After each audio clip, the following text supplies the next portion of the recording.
লাঠালাঠি দুই গোষ্ঠীর মধ্যে, এবং তাতে পিস্তল বের করা হলো, পিস্তল উঁচিয়ে শাসানি পিস্তল কখন বের করা হয় কারো প্রাণনাশের আশঙ্কা হলে। আর কে বার করলেন? উপপ্রধানের দেহরক্ষী। দেখুন,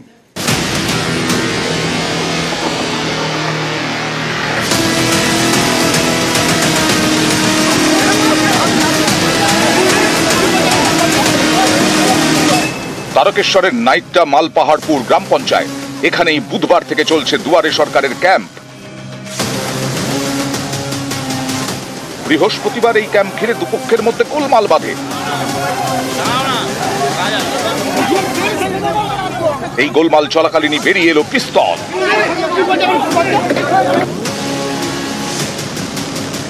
দুয়ারে সরকারের ক্যাম্প, এই ক্যাম্পে গ্রামবাসীদের পরিষেবা দেবে কে? স্থানীয়দের দাবি এই নিয়ে গোলমালের সূত্রপাত।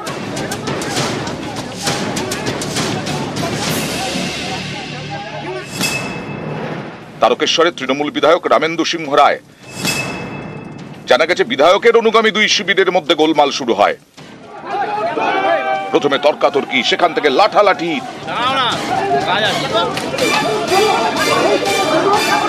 তারপর পিস্তল।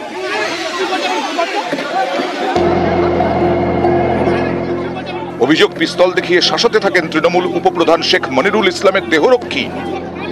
দুপক্ষই এসেছি, ওরা ও পাশে টেবিল পেরেছে, পাশে টেবিল ফেবিল সব ফেলে দিল, ফেলে দিয়ে তোকরমুকর হয়। তোকরমুকর হতে হতে গানটা পিস্তল বার করে ফেললো, গালাগালি খিস্তি।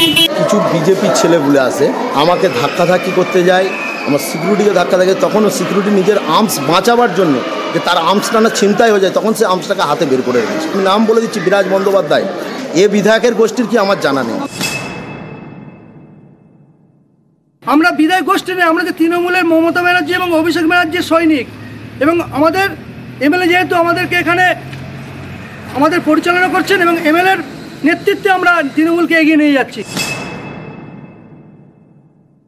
এই দুয়ারে সরকারে এরকম কিছু ব্যক্তি বসেছিল, তাদের সঙ্গে অন্য ব্যক্তিদের এই বসা নিয়ে তর্ক বিতর্ক হয়, ঠেলাঠেলি হয়।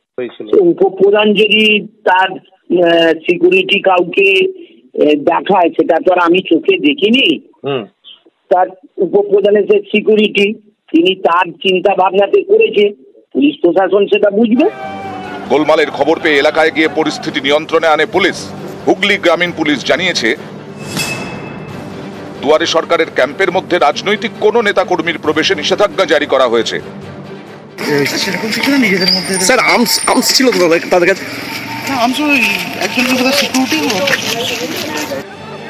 তারকেশ্বর থেকে রানা কর্মকার, নিউজ 18 বাংলা।